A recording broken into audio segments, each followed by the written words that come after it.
a gente tem se preocupado tanto, né, com o ensino médio. E não somos apenas nós, assim, há um conjunto de atores, né, de sujeitos na sociedade que colocam os olhos no ensino médio, especialmente a partir da atual LDB. Já em 96, né, nós temos pelo menos 20 anos de disputa em relação ao sentido do ensino médio. Um desses atores dessas disputas, a Andréa Caldas mencionou também, que é o empresariado, que finalmente agora encontra o cenário mais favorável para entrar no campo da escola pública, né? A disputa entre público e privado no ensino superior tem muito mais tempo do que isso, e ela tem sido mais bem sucedida em favor dos empresários. Neste momento, essa disputa ela se coloca principalmente sobre a educação básica e principalmente sobre o ensino médio. E cada vez mais favorável ao empresariamento. E pior do que o empresariamento é a privatização, estrito sensu, com a entrada, de fato, das empresas, das mais diferentes naturezas, dentro das escolas públicas para fazer uma porção de coisas, inclusive agora para ser proprietários de escola pública. Então, eu quero falar um pouquinho disso e situar esse cenário, né? Uma primeira razão dessas disputas, que se originam já, né, logo a partir da LDB de 96, tem a ver com o grande crescimento pelo qual passou a oferta de ensino médio no Brasil. A gente chega no final do século passado com menos de 1/4 das pessoas que estavam na faixa etária de fazer ensino médio matriculados, menos de 25%. A gente passa de 3.500.000 matrículas para 9 milhões de matrículas. Ou seja, o ensino médio no Brasil passa a receber uma população que antes não estava lá, que jamais chegaria perto do ensino médio. E aí, sim, né, vem a pergunta, quem vai fazer a formação dessa juventude? Em que bases vai se formar essa juventude brasileira? É nesse cenário que se iniciam as disputas de projeto formativo, inclusive, por exemplo, em 98, olha só, ao mesmo tempo em que a LDB coloca, finalmente, que o ensino médio é a educação básica, e esse é o grande avanço da LDB, talvez o único, em algum sentido, ao mesmo tempo em que ela afirma que é a educação básica, que não é formação para o mercado, que não é cursinho preparatório para o ensino superior, em 98 nós temos outras diretrizes que dizem, mas é formação para o mercado. Né? Então, ali, essa disputa ela vai e vem. Em 2003, temos lá o seminário, 5 anos depois, que vai dizer, não, mas é uma outra coisa. Né? Então, tem um conjunto de ou mudanças na lei, ou nas políticas, ou nas disputas que vão se firmando entre os sujeitos, por exemplo, no Congresso Nacional, no Conselho Nacional de Educação, que vai mostrando para a gente essa centralidade do ensino médio do ponto de vista da educação básica, né, a partir da LDB. Hoje nós temos 8.075.000 matrículas, então vamos chamar atenção para isso também. Né? Chega em 9 milhões e passa a decrescer, ainda que a gente tenha ainda hoje 1.700.000 meninos de 15 a 17 anos fora da escola. Não fora do ensino médio, totalmente fora da escola. Então, a que se deve essa interrupção no crescimento do ensino médio? Esse é um outro assunto que a gente tem que debater também. Né? 89% da matrícula do ensino médio no Brasil é na rede pública.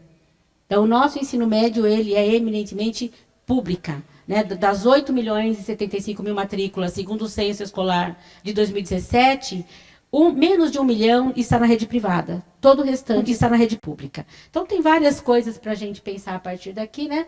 Mas eu vou passar para frente. Então, isso eu já falei, várias mudanças, né, ao longo do tempo. Pode passar. Aquele projeto de lei que eu mencionei, o PL 6840, a partir de uma comissão especial formada na Câmara dos Deputados.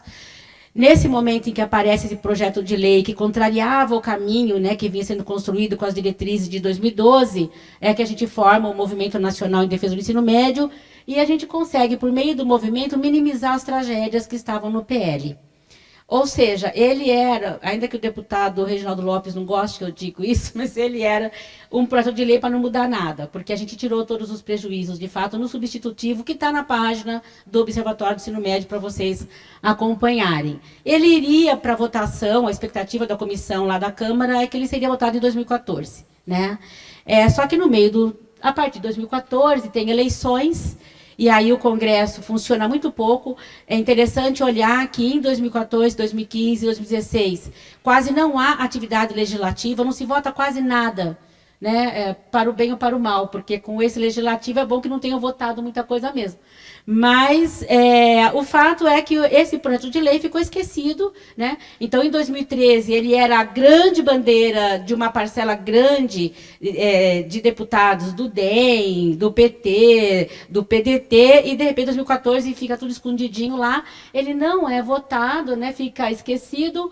E, em agosto de 2016, quando o Temer, de fato, assume, né, não mais como interino, ele assume a presidência da República, a primeira grande ação que vai para a mídia, que vai para a imprensa, que chacoalha tudo, é a MP 746 de 2016, que propõe a reforma do ensino médio.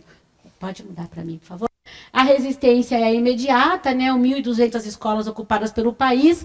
Aquela primeira imagem ali é uma imagem do dia 9 de novembro de 2016, em que os secundaristas foram para o Senado Federal numa audiência pública para tentar intervir, e foram barrados na porta, receberam spray de pimenta da própria Polícia Legislativa. Né? Eu estava lá, e a gente conseguiu acalmar um pouco os ânimos, e eles entraram, e já era 4 horas da tarde quando eles conseguiram entrar. Quem havia saído de Curitiba, outros saíram de outros estados, do Pará, para estar lá e sem dormir, para poder ser minimamente ouvido, eles foram impedidos de falar. Então, tem uma cena muito linda, que está na página da UNE, que é um jogral que os secundaristas fizeram em plena audiência pública no Senado Federal, em que eles dizem com todas as letras por que não podiam admitir essa reforma. É uma das coisas mais emocionantes que eu já vi na minha vida, não tenha dúvida disso. E as escolas todas dizendo com clareza, concordo com a Andréia,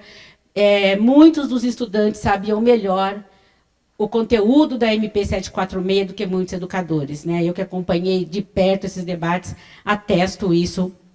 E isso é o que me causa uma certa tristeza, porque nós tínhamos que estar mais mobilizados enquanto educadores desde lá.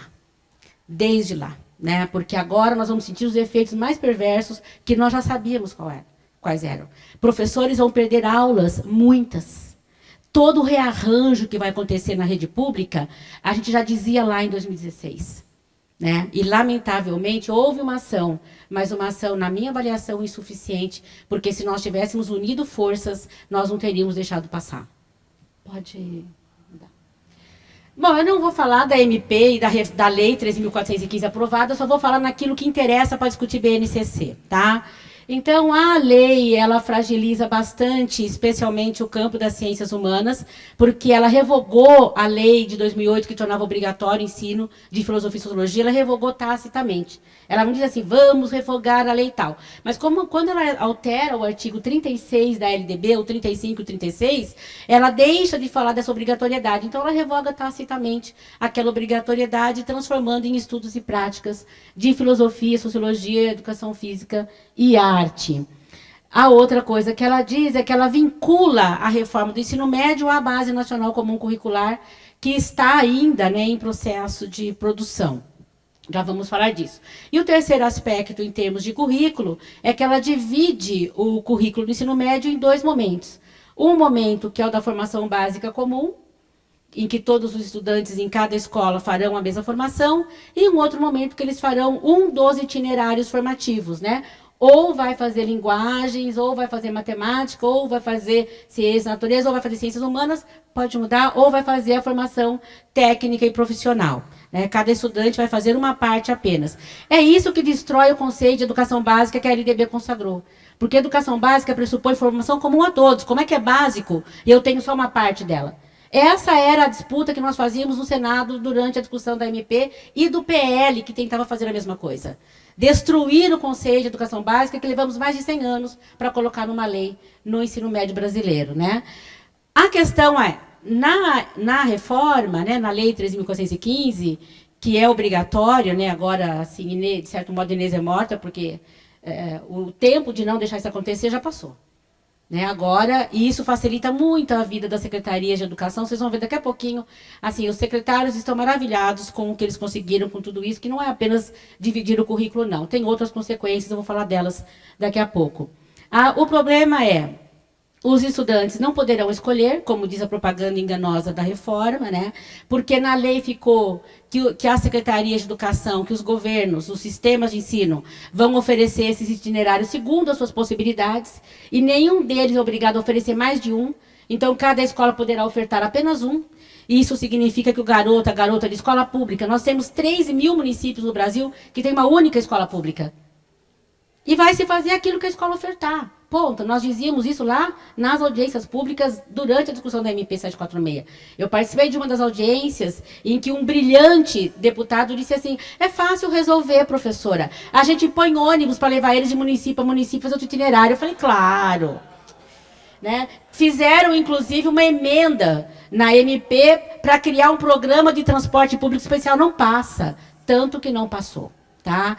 Então, o que nós temos hoje como realidade é essa. Cada estudante vai fazer aquilo que a escola oferecer, ponto. Aqui no caso do Paraná, que tem o tal do georreferenciamento, nem dá para ficar dizendo que ele escolhe outra escola, porque pelo georreferenciamento se amarra o estudante perto da sua casa. Então, nós já dizíamos isso lá, estou só repetindo coisas que já foram ditas desde 2016. Pode mudar para mim, por favor? Uma outra coisa que não dá para deixar de falar, que é para vocês acompanharem, né? Está em discussão no Conselho Nacional de Educação novas diretrizes curriculares. Então, se revoga aquelas de 2012 para se colocar outras diretrizes que vão normatizar o que está posto na Lei 13.415 do ponto de vista da implementação nos estados. Eu estou falando daquela polêmica que saiu há pouco tempo atrás, que 40% será a distância. É disso que eu estou falando. Os tais dos 40% da distância estarão, ou estariam, num documento chamado Diretrizes Curriculares Nacionais para o Ensino Médio, que acabou não passando, o próprio MEC disse que não concordava, né? Mas que está em discussão, e aqui eu deixo também registrada a minha preocupação sobre as diretrizes, né? Estranhamente, e nem no governo da FHC isso foi feito. Tá? As primeiras diretrizes, lá de 1997, 98, após a LDB, essas, inclusive, foram amplamente discutidas nos estados. Nós estamos diante de um Conselho Nacional de Educação que redigiu diretrizes curriculares nacionais às escondidas e tentou passar às escondidas. Se não fosse a polêmica dos 40% da distância, teria sido aprovado sem ninguém saber. Mais um golpe no ensino médio, na verdade. Mais um golpe na escola pública. Mas vai ser aprovado. Então, convido vocês a estarem acompanhando a discussão dessas novas diretrizes. Né? O que elas vão regulamentar? A oferta de parte do ensino médio público à distância, oferecido com recurso público por empresas, e vão também regulamentar as outras coisas, né? Desde ali a inclusão de experiências e práticas do trabalho.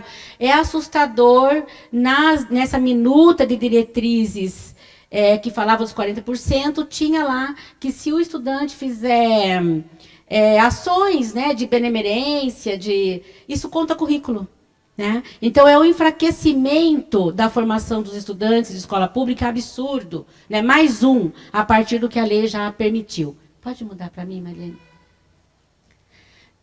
Aqui só um exemplo de uma das decorrências da lei. Tá? Como a lei permite a parceria público-privada para usar recursos públicos para empresas fazer a formação, esse é o modelo de Santa Catarina. E eu gosto de usar esse modelo porque é do ex-secretário, acabou de deixar a Secretaria de Estado lá, o Eduardo Deschamps, né?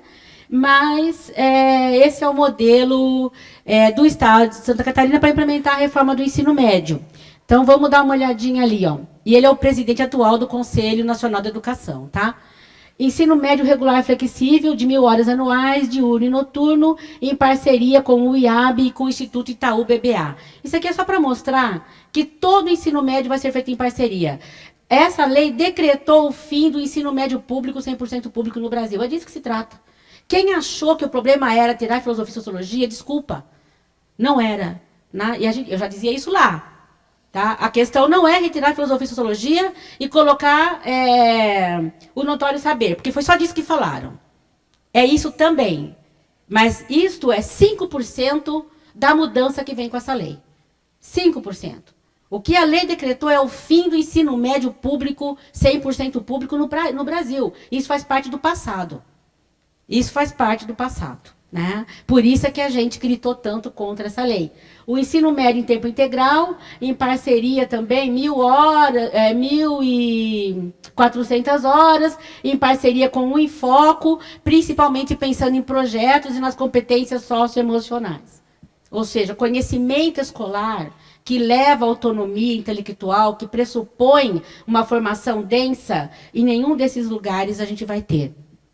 O ensino médio integrado à educação básica, que é o itinerário da formação técnica, em parceria com o Sistema S e outras instituições privadas. É isso. Tá? Esse é o modelito proposto por Santa Catarina para o Brasil inteiro, uma vez que quem propõe isso é quem está presidindo o CNE hoje. Né? Então, não tenham dúvidas. Por que os secretários, com raras exceções e algumas grandes decepções de secretarias estaduais, que já pensaram mais criticamente e propositivamente, né, o ensino médio, que aderiram e sucumbiram a essas mudanças. Por quê?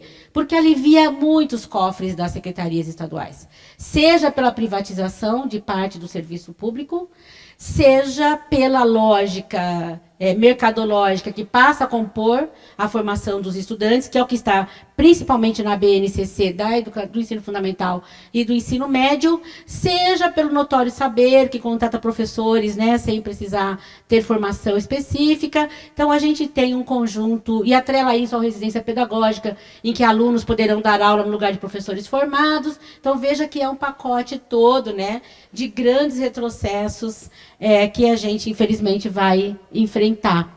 Espero. Pode mudar, eu não vou mais falar disso.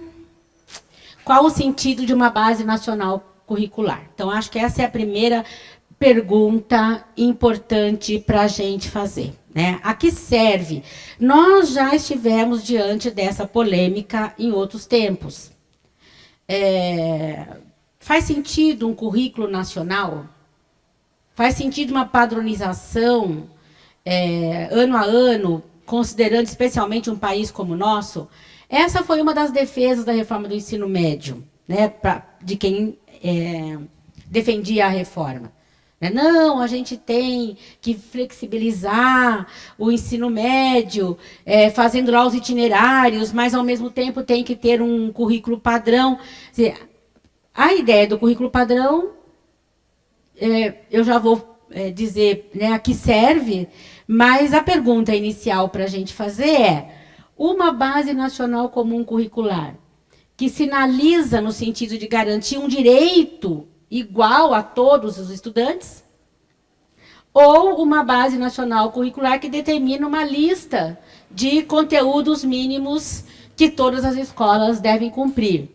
Ou seja, um documento de base curricular nacional mais aberto ou mais prescritivo, mais fechado? Essa é a primeira pergunta. Tá? Nós vínhamos trabalhando com a ideia de diretrizes curriculares, em que se coloca as concepções gerais que orientariam, por exemplo, o ensino médio, as bases teóricas que orientariam a formação dos estudantes, e as secretarias de educação fariam lá as suas próprias diretrizes e os encaminhamentos, considerando as necessidades, e se esperava, né, pelo menos ao que está nas diretrizes do ensino médio, que está para ser enterrada, de que consideraria para isso quem são os jovens que estão na escola pública e as suas necessidades reais em termos de direitos de aprendizagem.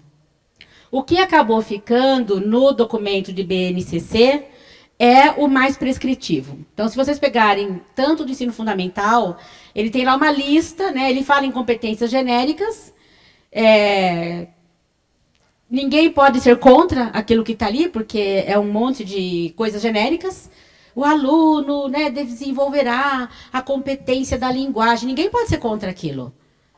Entende? A questão não se trata daquilo. O problema é que aquilo não condiz com o que vem depois. Porque o que vem depois é uma lista, uma prescrição absurda, em cima de códigos vinculados ao sistema de avaliação. Então, se faz o discurso... Eu tenho duas posições radicalmente críticas à BNCC. A existência dela. Primeiro. Né? Por quê? Porque, como isso está vinculado aos sistemas de avaliação, e os sistemas de avaliação vinculam a recursos, ter um padrão curricular único favorece as escolas que têm melhores condições de ficar perto do padrão. As demais vão ser punidas, serão penalizadas. E se a gente considerar a desigualdade imensa de escola para escola que temos no Brasil, e não é dizer as escolas do Sul e as do Norte, é dizer assim, o colégio estadual e aquela escola que eu fui visitar, que infelizmente eu esqueci o nome, lá no finalzinho, quando acaba Piraquara, quando acaba São José, quando acaba o Tatuquara, que é uma escola com 4 salas de aula, sem cozinha, 2 banheiros e apenas isso. E aí você diz, olha, a escola X, que tem Wi-Fi, que tem isso e aquilo, e a escola Y, que não tem nada, e diz, sigam o padrão. Quem vai chegar perto do padrão? Não precisa ser muito inteligente para entender. Então, eu sou contra radicalmente a existência de base nacional comum curricular. O outro pressuposto é mudar o currículo, não muda a escola. Se a gente quer um ensino médio sério de qualidade, nós temos que pensar num conjunto de mudanças. Desde a formação de professores, condições de trabalho docente, infraestrutura de escola, materiais didáticos, tudo isso. É um pacote completo. É um pacote completo. O ensino médio não é um pedaço, ele é um todo. Então, ou se altera o todo, ou o que vier como pedaço vai fazer piorar. Ponto. É isso. Não sou eu que estou falando. Olhem as reformas anteriores. Olhem para as reformas anteriores. Para ver, elas geraram essas 28 mil escolas de ensino médio hoje, 27 mil em condições precárias. Nós temos mais de 2 mil que não tem banheiro, que não tem água na escola. Sabe o que é isso? Não tem água na escola? É isso. É disso que eu estou falando. Aí você pega essas condições e põe um padrão curricular. E diz, nossa, estamos revolucionando o ensino médio. Aí a pergunta, né? A quem serve uma base nacional comum hoje no Brasil? Né? Tem uma frase do Brecht que eu gosto muito, sempre repito. Pergunte sempre a cada ideia. A quem serves? E eu acho que a gente tem que perguntar. E aí, a quem serve a ideia de uma base nacional comum? Primeiro, para conferir maior legitimidade e servir de referência para as avaliações em larga escala. Ao fazer a avaliação, especialmente com base em língua portuguesa e matemática, que é só o que ficou obrigatório na lei da reforma, e é só o que está descrito na BNCC do ensino médio, está se aproximando não só com as avaliações em larga escala nacionais, mas também com a avaliação do PISA. O PISA foi uma das referências mais citadas pelos defensores da reforma durante as audiências públicas. Nós temos que levar o Brasil na competição da avaliação internacional. Porque isso tem a ver com o risco Brasil, tem a ver com a economia. Né? Tem a ver com uma lógica que não é propriamente pedagógica, que não é propriamente educacional. Segundo, né, a quem serve uma base nacional comum curricular com aquele grau de detalhamento que está no ensino fundamental e em parte, no ensino médio. Servir aos propósitos de mercadorização da educação.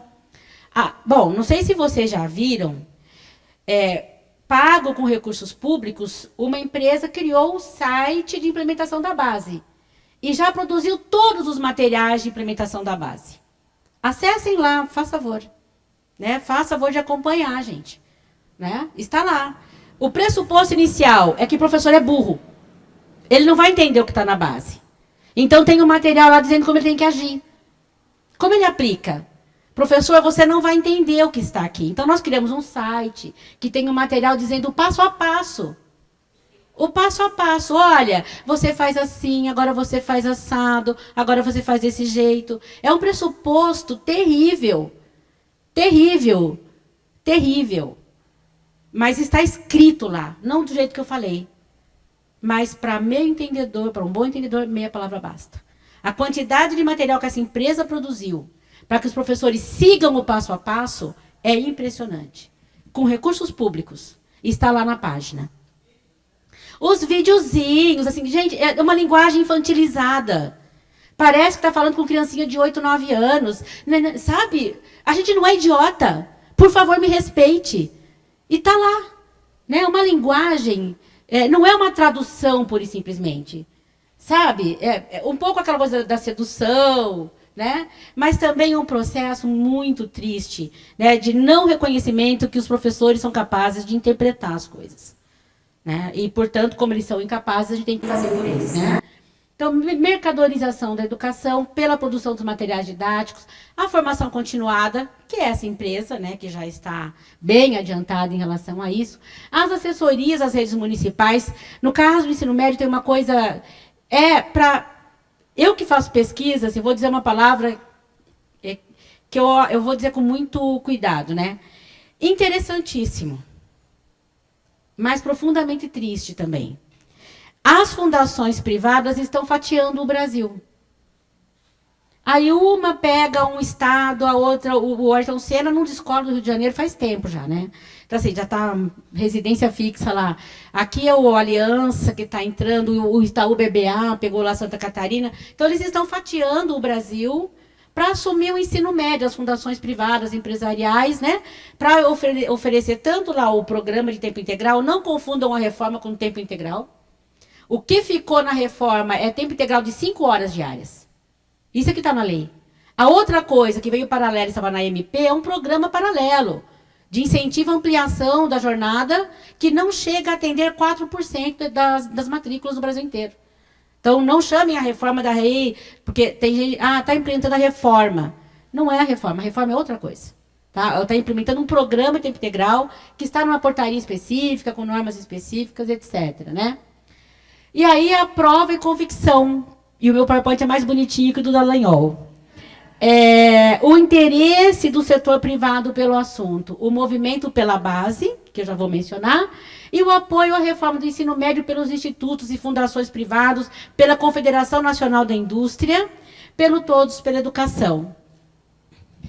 Minha companheira me abandonou aqui. Olha lá, né? Esse aqui, eu agradeço sempre esse slide à professora Michele Lima, que é da Unicentro, porque é da pesquisa dela, e ela me cedeu para poder usar. Mas o que está em amarelinho aí são os institutos privados que estão tanto no movimento Todos pela Educação, quanto no movimento pela base. E a gente vai ver que são instituições privadas, que são fundações ligadas aos bancos. Então, empresas, a Natura, o Banco Itaú e o Unibanco. As fundações, a Fundação Lema, a Fundação Itaú, Roberto Marinho, Maria Cecília Souto Vidigal, que está nos dois, o que está em amarelinho ali. Então, o movimento Todos pela Educação, que é o movimento do empresariado nacional, que lamentavelmente foi criado na gestão do PT, né, no Fernando Haddad, que é um dos signatários do movimento, envolver a sociedade. Todo mundo está de acordo, temos que envolver a sociedade. Mas você envolver principalmente a sociedade privada é um equívoco sem fim. Vamos convir que né? Mas acabou resultando nisso. Né? Um polvo de inúmeros tentáculos que agora tomou conta, né? Infelizmente. Os institutos, Ayrton Senna, Inspirar, Unibanco, Inspir, Natura, estão no Todos e estão no movimento pela base. Então, eles não têm só o interesse na gestão pública, porque o movimento Todos pela Educação trabalhava com a gestão da escola. Com a gestão. Da gestão, se passou para o currículo. Agora, eles estão produzindo o currículo da escola brasileira, não apenas a gestão, de viés mercadológico, privado, eficienticista, etc. Né? A crítica à ideia de um currículo nacional. Então, eu estou recuperando aqui, no parágrafo de cima, uma discussão que veio lá dos anos 90, quando se falava em parâmetros curriculares nacionais. E a gente já divergia da ideia de um padrão curricular único para o Brasil inteiro. Né?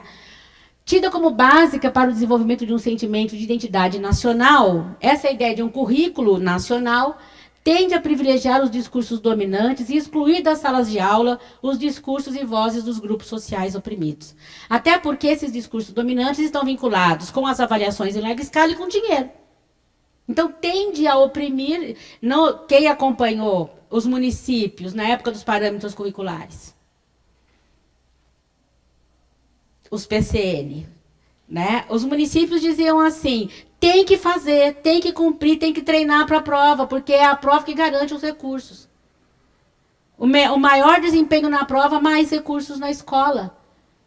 Certo? Então, é mais do que uma tendência, né? Você vai pressionando a escola a aderir a um discurso curricular que contraria os seus interesses, inclusive.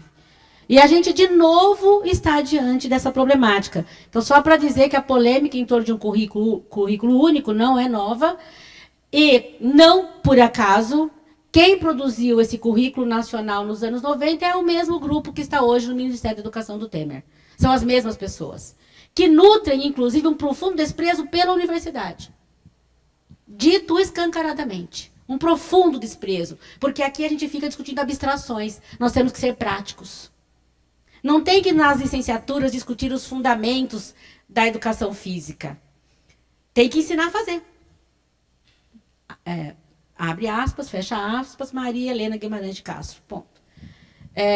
O autor critica a ênfase dada ao espírito de competitividade, por meio do qual se espera formar uma mentalidade econômica, pragmática e realizadora, orientada para a produtividade, para o lucro e para o consumo. O autor ali é o Antônio Flávio Barbosa Moreira, que fez uma boa discussão na época, criticando, não apenas eles, muita gente do campo do currículo, mas criticando aquela visão mercadológica centrada na noção de competências. Esta aqui é a secretária de Ensino Fundamental do MEC, justificando o porquê de um currículo nacional, lá em 95. Só para resgatar que a lógica é a mesma, né? Um dos grandes problemas que o Sistema Nacional de Avaliação da Educação Básica tem enfrentado é justamente a inexistência de um parâmetro curricular nacional. Nasceu os PCN, Parâmetro Curricular Nacional. Nasce ali. E, de novo, nós temos essa vinculação de base nacional comum curricular para poder dar uma outra sustentação aos sistemas de avaliação. Muda, Marina. Sobre os documentos de BNCC, aqui também quero desmascarar o discurso do Ministério da Educação, que diz que o que foi aprovado foi a terceira versão após ampla consulta pública. A primeira versão acontece já na gestão da Dilma, né, logo após o PNE ter sido, a lei do PNE ter sido aprovada. Ela falava em direitos de aprendizagem.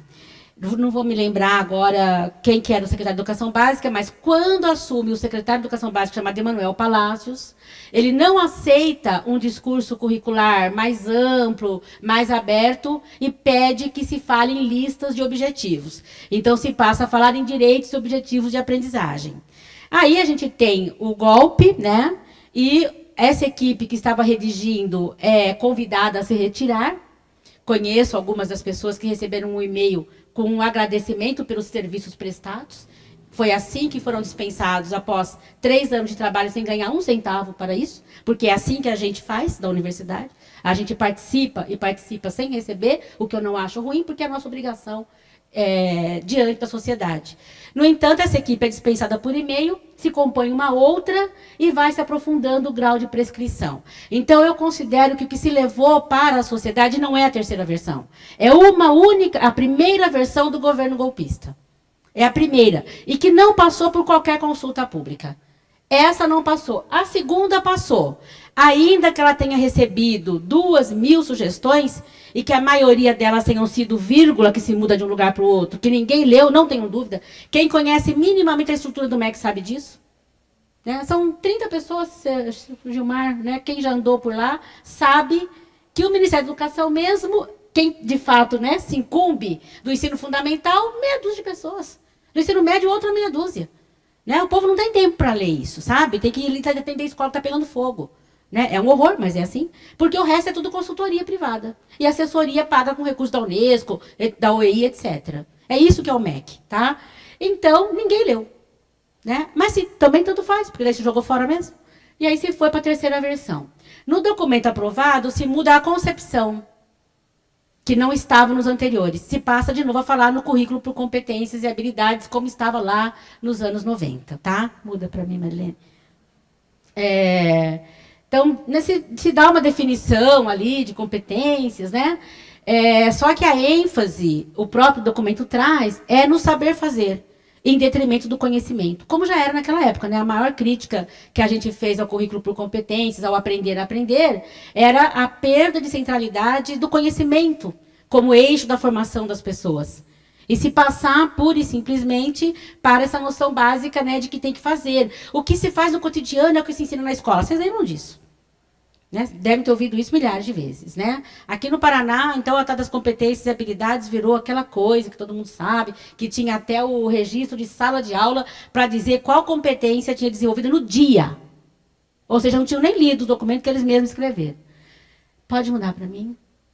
O problema da lógica das competências é a visão mercadológica, é a falta de sentido, é a ênfase no saber fazer, mas é ela que organiza toda a diretriz, toda a base nacional comum curricular do ensino fundamental e do ensino médio. Eu tenho 3 artigos publicados sobre BNCC do ensino médio, eu posso passar para a Natália e ela faz chegar nas mãos de vocês, tá? Aqui é a base do ensino médio, né? Só 2 matérias, é isso mesmo, tá? Somente língua, português e matemática que estão descritas ali, nutrindo um profundo desprezo por uma formação integral dos nossos jovens. Né? Basta aprender português e matemática segundo a lista prescritiva que está ali, ir bem no PISA, cumpriu lá a sua obrigatoriedade. E não me venha dizer que o restante está lá no documento. Está e não está. Está num discurso genérico. Eu tenho chamado de uma base nacional comum curricular gelatinosa. Se é uma geleia de coisas que você não vê onde começa uma coisa, onde começa... Não se definiu minimamente qual é o objeto de estudo das ciências da natureza. Não se fala o que faz o ensino de química, física e biologia. Nem matemática, nem das ciências humanas. Está lá, competências das ciências da natureza. Isso vai ter uma implicação prática. Porque você poderá ter um professor formado em qualquer uma das 3 disciplinas para dar aula em ciência da natureza.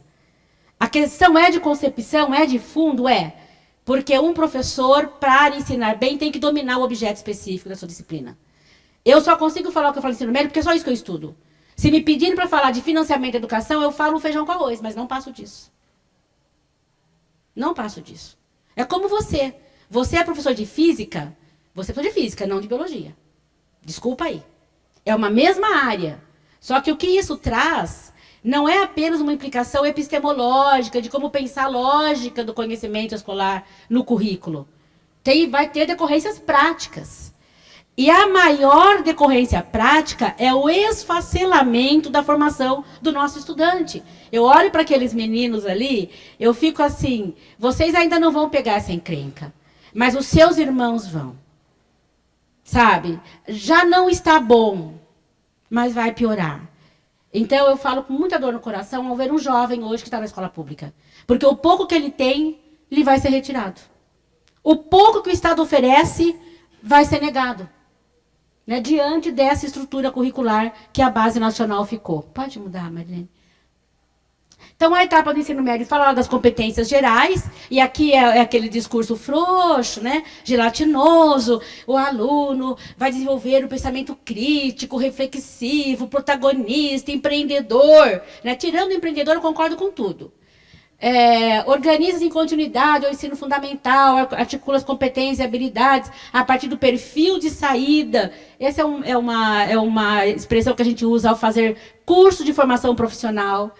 Qual é o perfil de saída do administrador de empresas na UFPR? É uma lógica que fica apoiando lá para o ensino fundamental, né? E aí, do que se espera do ensino médio? Pode mudar? Organizada por áreas de conhecimento. E aí diz assim, não exclui as disciplinas, mas não inclui também. Tá? Vamos e venhamos. Olha lá, leia o documento inteiro, ele está disponível, né? Não exclui as disciplinas, mas não inclui as disciplinas. Esse é o problema. Tá? Joga para os sistemas de ensino. Então, coloca lá, né, o que se espera em português e matemática mais detalhadamente, e todas as demais disciplinas diz assim, os sistemas de ensino resolvam. Façam o que vocês acham que devem fazer. Não falam desse jeito, resguardando a autonomia dos entes federados, né? Mas é o se vire. Né? No final das contas, é isso. Pode mudar para mim? Isso vai ter alteração na formação de professores. Né? Já está, nós tivemos, e a Andréia sabe disso, finalmente, diretrizes curriculares na formação de professores extremamente interessantes, que articulavam a educação superior e a educação básica como nós nunca vimos. que articulava a formação inicial e continuada como nós nunca vimos. Em 2015, muitos cursos de licenciatura estão agora reformulando seus cursos com base nas diretrizes de 2015. Quando chegar no final do ano, para fazer de outro jeito. Porque já anunciaram que está em elaboração outro projeto de formação inicial de professores. Aqui, né, é o que está ali a base, né? Então, você tem no ensino médio as áreas de conhecimento e o detalhamento somente de português e matemática. Um está certinho aí, né? Esse programinha desconfigurou. Língua portuguesa e matemática é o que vai vir detalhado. E o restante, para vocês terem uma ideia, ciência da natureza inteiro do ensino médio tem 9 páginas. Num documento de 500. Ciência da natureza inteiro, a área inteira, coube em 9 páginas. Isso diz para a gente da desimportância que se deu. Para as ciências humanas, a desimportância. Para as artes, Consuelo, a desimportância. Educação física, a desimportância.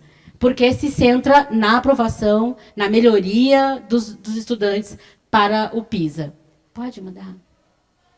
E aí, né, as competências gerais, depois a distribuição. E o que é novo é que na Lei 13.415 dizia que a BNCC estaria articulada com a formação básica comum e não com a parte dos itinerários. Mas aí quem escreveu a BNCC botou tudo no pacote. Não, os itinerários também têm que se orientar pelo que está descrito ali no documento de Base Nacional Comum Curricular. Já estou terminando, tá, gente? Então, ali, base não é currículo, né? Diz que não é, isso está no documento, mas acaba sendo. Agora, eu vou dizer uma preocupação do que eu já ouvi, né, tanto assim em rede social, tem muitos colegas nossos, professores, que vão gostar da lista. Vão gostar da lista, gente. Vão gostar do passo a passo, do material pronto já. Né? Você não terá nem que apresentar o PowerPoint, porque a empresa do Movimento pela Base já fez até o PowerPoint para você dar aula no ensino médio. Então, para que cérebro, né? Vamos lá, baixa, copia e cola e vai para a aula. Feliz. Né? Mas da pior felicidade, sabe? Porque é aquela inconsequente. Por isso é que eu entendo que a gente... E aí eu fiz a reclamação de que nós tínhamos que estar há mais tempo discutindo isso.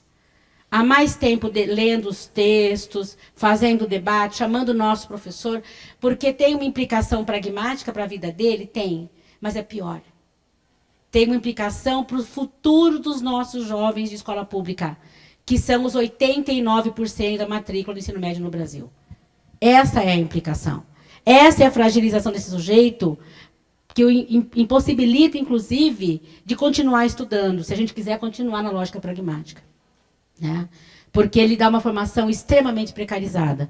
Pode mudar, já terminei, tá? Então, aí são as referências do que eu usei. Disponibilizo depois o texto para vocês. Eu sempre coloco na página do Observatório, eu só não tive tempo ainda de organizar, porque o semestre, acho que está todo mundo, né, atropelando todo mundo. E eu agradeço, então, pela possibilidade de estar aqui com vocês. Obrigada.